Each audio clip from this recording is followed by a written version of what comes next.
한번 따라해 보실까요? 하나님께서 나를 부르심은 보내시기 위함이다. 네, 한 번 더 따라해 보겠습니다. 하나님께서 나를 부르심은 세상으로 보내시기 위함이다. 믿으십니까? 이 사실을 좀 기억하셨으면 좋겠습니다.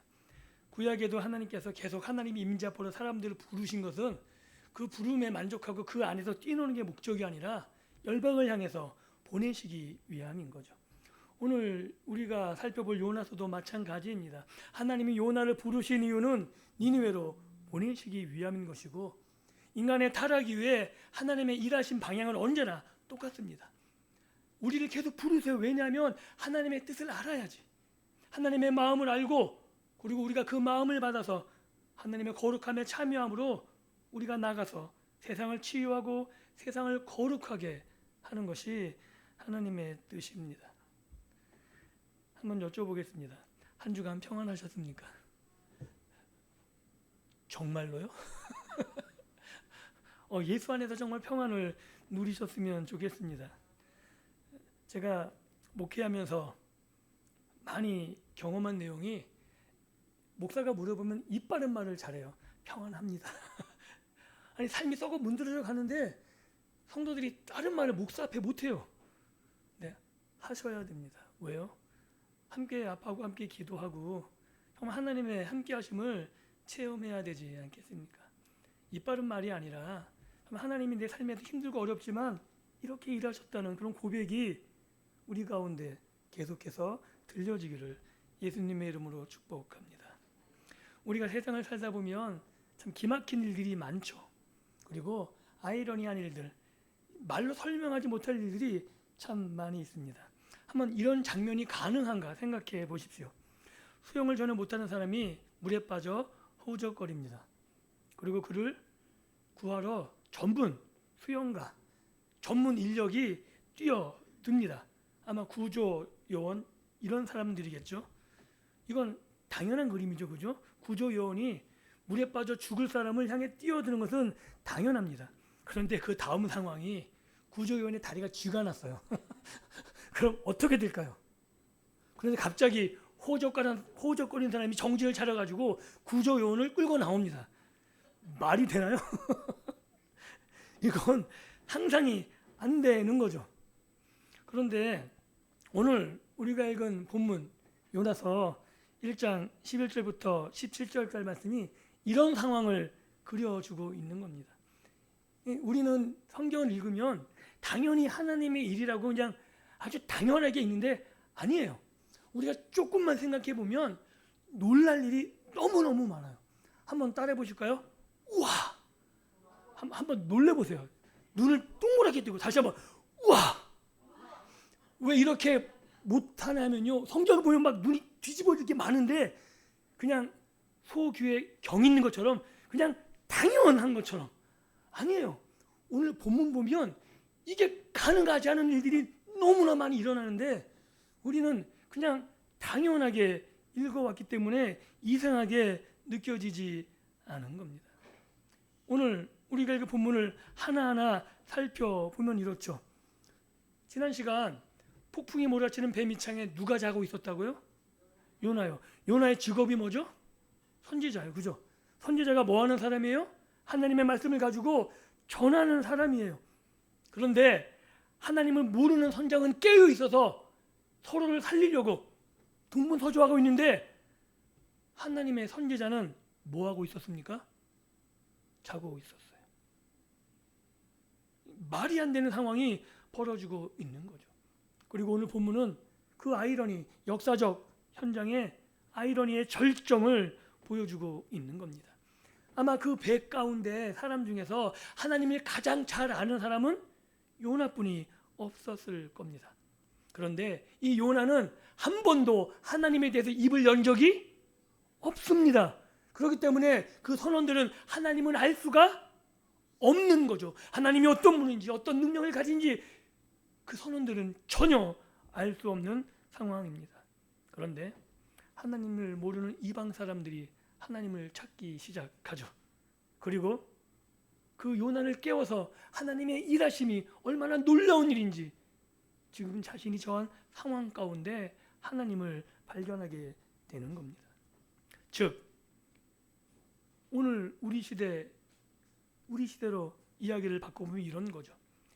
교회를 다니는 우리들, 하나님을 아는 우리들이 잠잠하게 있고 하나님을 전혀 모르는 사람들이 자신의 환경 가운데 몰아치는 폭풍우 가운데 오히려 우리보다 더 크게 하나님을 부르짖고 찾는 현상이 오늘 우리가 읽은 본문 가운데 나타나 있는 겁니다. 이런 뒤바뀐 자리들, 이런 우리의 삶의 자리가 뒤바뀌었을 때 오늘 본문을 통해서 우리가 하나님의 말씀을 들어야 되는 거죠. 하나님은 어떻게 해서든지 굳어진 하나님의 백성들의 마음을 깨뜨리시고 자연을 통해서라도 아니면 사람들의 입술만이 아니라 어떤 상황을 통해서라도 일하고 계시는 하나님을 발견할 수 있는 복된 시간이 될 수 있기를 예수님의 이름으로 축복합니다. 오늘 우리가 읽은 본문 11절은 이렇게 기록하죠. 바다가 점점 흉흉한지라. 이 표현은 단지 폭풍이 좀 더 거세게 분다라는 정도가 아닙니다. 폭풍 이런 단어들이 연쇄적으로 합쳐져 있는 거죠. 즉, 이 바다가 마치 살아있는 맹수처럼 한 정점을 향해서 달려가고 있는, 점점 거세져 이 상황을 절대 거스를 수 없는 것처럼 보이고 싶은 의도를 갖고 있는 거죠. 그래서 그 배에 있는 선원들은 깨달은 거예요. 우리가 감당할 수 없다. 그래서 지난 시간에 배웠듯이 뭐 하기로 했다고요? 제비 뽑기요.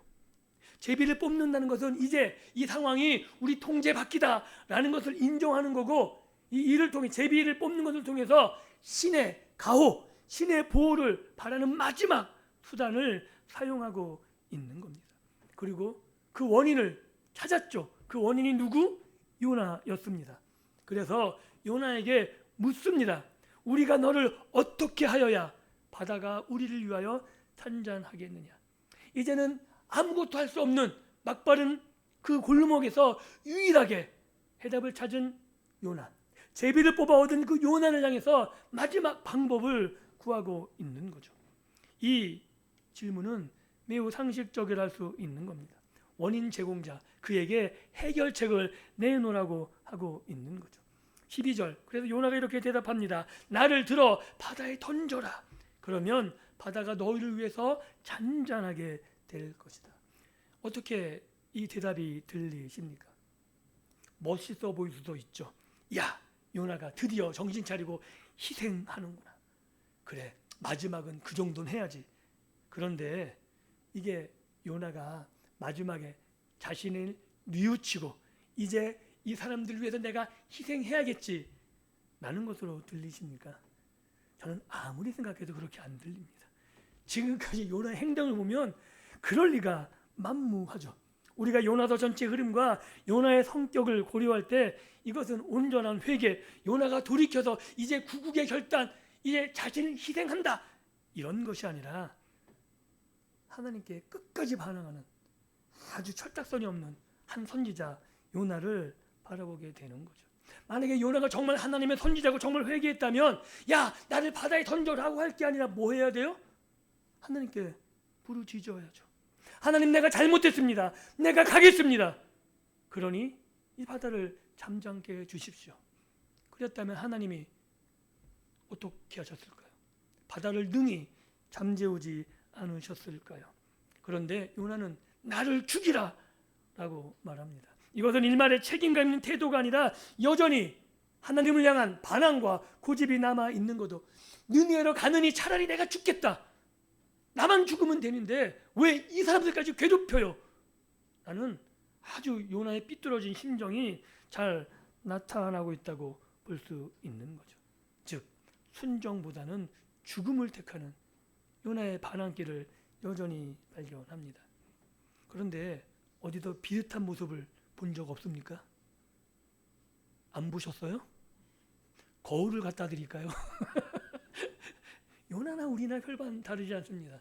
그래서 나이 들면 절대 버릴 수 없는 게 한 가지 있죠. 뭐요?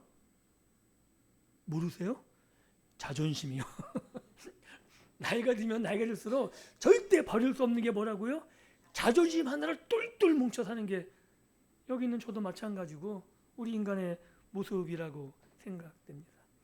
신앙인이지만 우리가 때론 하나님과 관계가 꼬였을 때 그 문제를 직면하고 풀기보다는 하나님 내가 잘못했습니다 라고 그 말하기보다는 아이씨 될 대로 되지 나는 심정으로 그냥 툭 던져놓고 방관하고 방치하며 포기하며 그래 뭐 어떻게든 되겠지 방법을 알아요. 모르지 않습니다. 그럼에도 불구하고 끝까지 고집하며 나가는 우리의 모습 이 모습이 흡사 요나의 모습과 같습니다. 그리고 핑계를 대죠. 그것이 마치 하나님이 원하시는 것처럼 그것이 나를 향한 아니 세상을 향한 하나님의 이름이라고 하나님의 뜻이라고 말하면서 정작 내 고집을 포기하지 않는 우리 모습이 요나의 모습과도 같습니다. 그런데 놀라운 일이 벌어집니다. 나를 죽여라. 이 폭풍은 나 때문이다. 그러면 선원들은 어떻게 해야 돼요? 당연히 요나를 던지면 돼요. 그런데 그 다음 절은 그렇게 기록하고 있지 않습니다. 사람들이 열심히 노를 저 배를 육지로 돌리려고 합니다. 원인 제공자가 말했어요. 나를 던지면 돼. 나를 던지면 너희들은 살 수 있어. 그런데 그들은 요나를 던지지 않습니다. 힘써 노를 저었다라고 말하는 거죠. 왜요? 요나마저도 그들은 죽이기를 요나를 바다에 던지기를 원치 않았던 거죠. 정작 생명을 귀하게 여겨야 될 하나님의 선지자 요나는 니느웨의 생명을 구원하는 하나님의 마음이 싫어서 도망치고 있는데 자신을 죽음의 구렁텅이로 몰고 있는 요나 한 명을 살리기 위해서 바둥바둥 애써서 노력하며 노를 짓는 선원의 모습이 너무나 대조적이고 아이러니한 정말 누가 하나님의 마음을 표현하고 있는지 모를 정도의 그런 놀라운 역설적인 모습이 오늘 성경을 통해서 펼쳐지고 있는 거죠. 사람의 생명을 바다에 수장시킬 수 없다는 생명 존중. 정말 이 생명 존중은 하나님의 백성인 요나나 오늘 우리들이 가져야 되는 것 아닌가요? 나라가 위급해서 나라가 망해가는데 서로 비판하고 하나님의 말씀을 갖다 대며 그래 망해도 싸. 저 사람은 죄인이야. 죽어도 돼. 이것은 하나님의 마음이 아닙니다. 어떻게 해서든지 한 생명을 살려보려고 노력했던 그 선원의 마음이 오늘 요나서를 기록한 그리고 그것을 통해서 하나님의 마음을 알게 하고픈 그 뜻이 오늘 우리들에게 전해지고 있는 겁니다. 사랑하는 성도 여러분, 때로는 우리가 믿음이라는 이름으로 상식과 윤리를 무시할 때가 있습니다.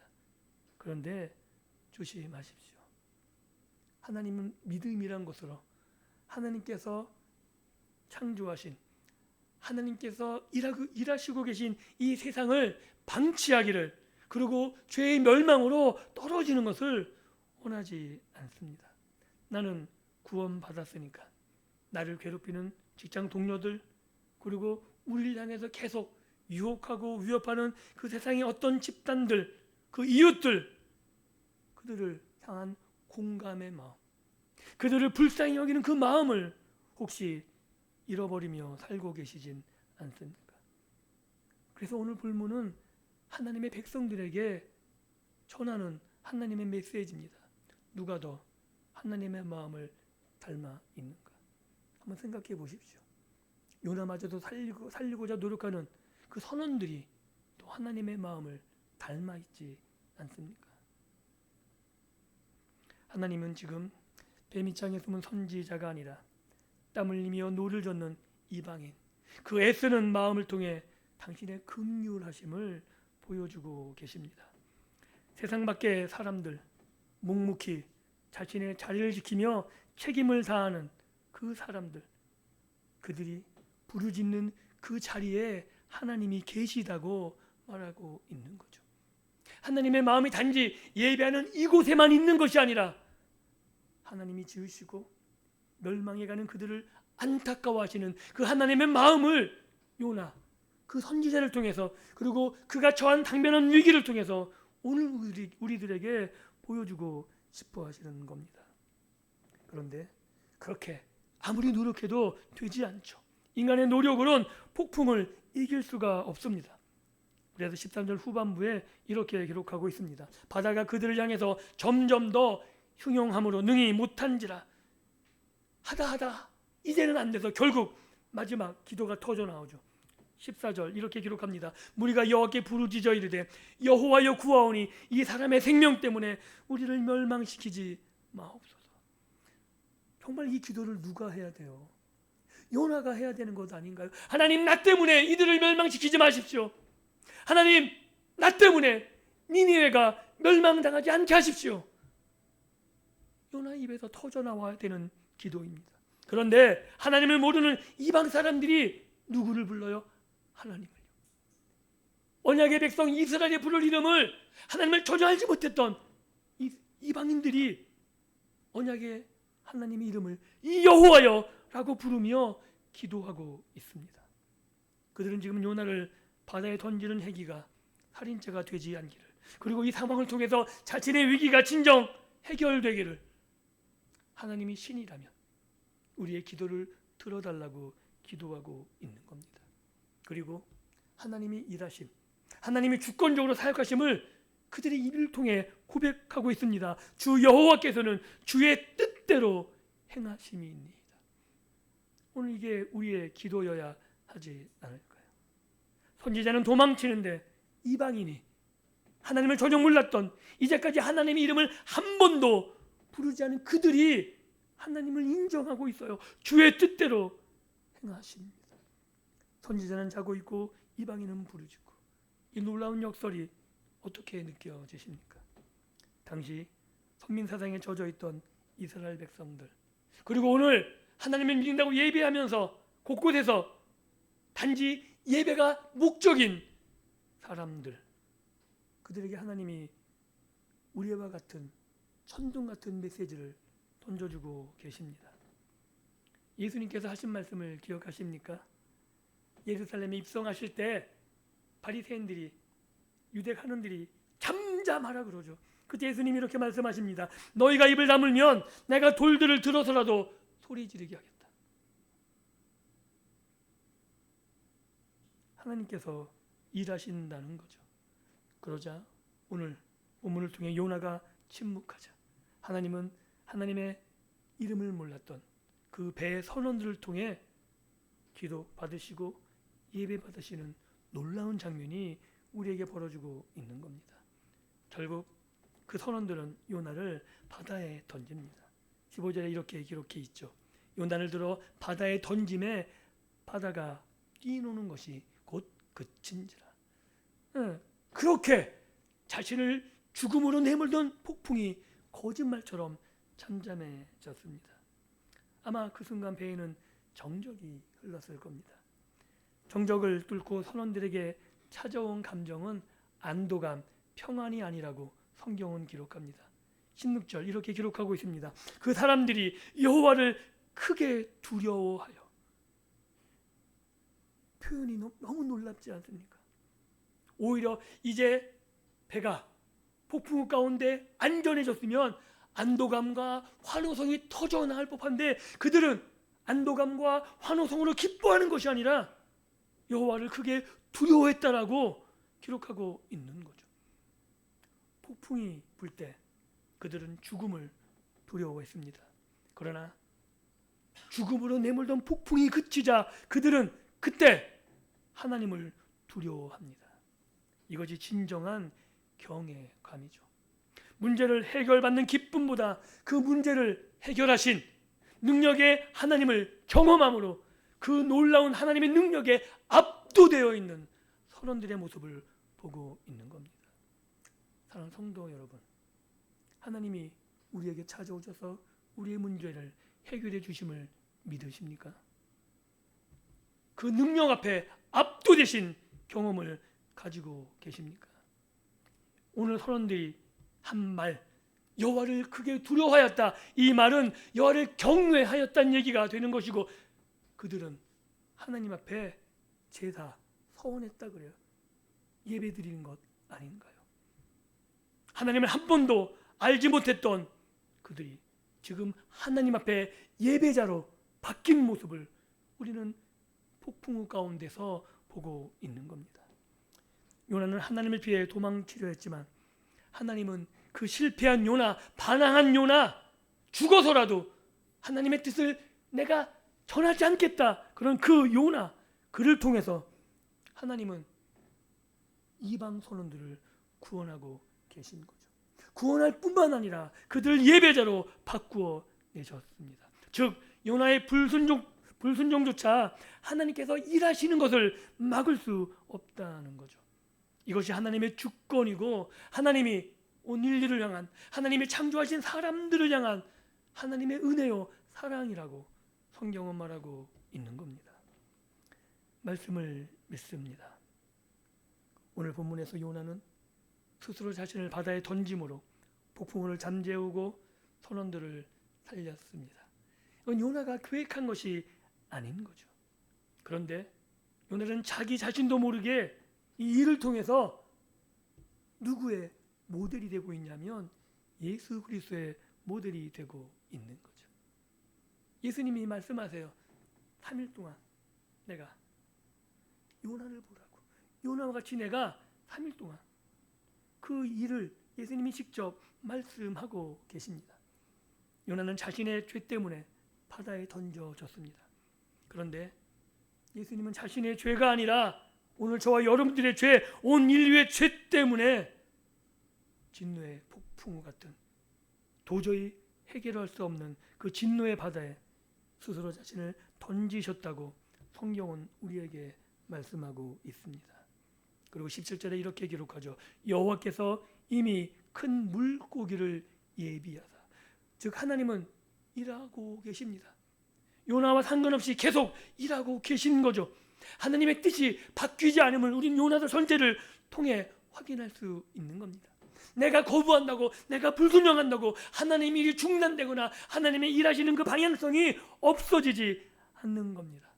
내가 일하지 않아도 다른 누구를 통해서라도, 아니 자연을 통해서라도 하나님은 일하십니다. 우리는 알아야 되는 거죠. 하나님은 요나를 죽이러 가신 것이 아닙니다.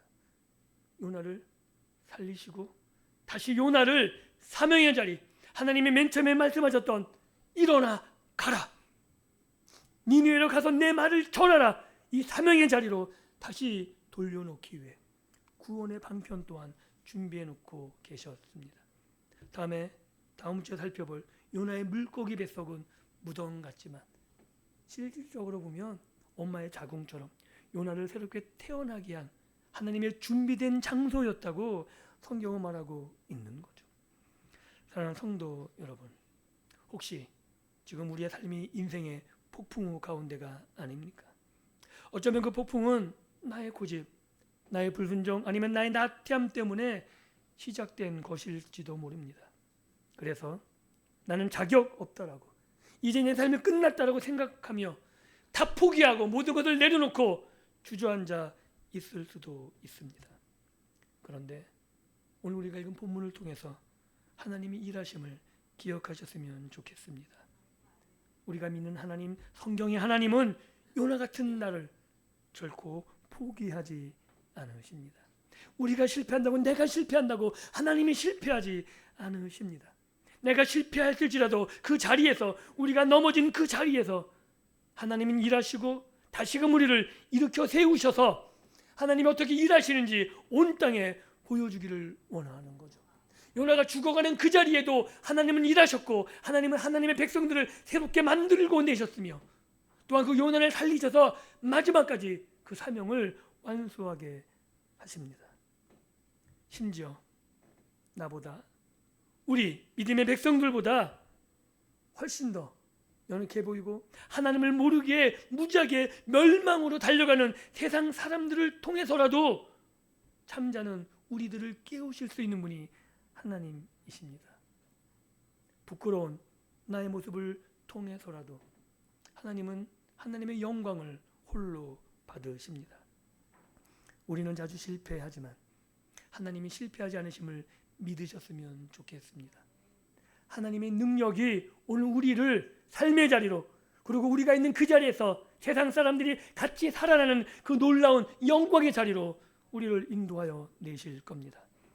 오늘 이 시간 우리를 위해서 기꺼이 십자가의 폭풍 속으로 들어가신 요나보다 더 크신 그 위대한 선지자, 그리고 생명의 구주 되시고 우리의 주님 되신 예수 그리스도를 바라보십시오. 예수님의 희생이 인생의 폭풍, 거대한 사망의 덫 속에서 우리를 구원하시고 평안을 누릴 수 있게 하십니다. 나의 자존심과 고집, 내가 죽는다, 그런 것이 아니라 내 자존심과 내 고집을 욕망의 바다에 던져버리십시오. 내 뜻대로 되지 않는다고 도망치려던 마음이 있으셨습니까? 그러면 그 마음을 접을 수 있기를 예수님의 이름으로 축복합니다. 그렇게 내 고집, 내 뜻이 아니라 하나님의 말씀 앞에 나를 내려놓을 때, 그리고 그 순간 우리의 가정의 폭풍이, 우리의 일터, 그리고 내 마음의 폭풍이 잠잠해질 것입니다. 그리고 그 고요함 속에서 그 모든 문제를 해결하신 하나님의 능력 가운데 하나님이 얼마나 은혜로우시고 자비로우시고 한없이 나를 사랑하신지 깨닫고 다시금 하나님을 경외하는 참된 예배자로 우리가 설 수 있게 될 것입니다. 그리고 그런 은혜를 가지고 이번 한 주간 하나님이 나를 통해 여전히 일하고 계심을 확인하시며, 나를 만나는 모든 사람들을 통해서 내 입술의 고백과 내 삶의 모든 결정과 그 모든 선택들을 통해서 하나님이 어떻게 일하시는지, 하나님이 어떻게 영광 받으시는지 확인하시고 그 하나님의 임재 가운데 기뻐하며 감격하며 함께 찬양하는 저와 여러분들의 믿음의 복된 삶이 될 수 있기를 다시 한번 예수님의 이름으로 축복합니다. 기도합니다.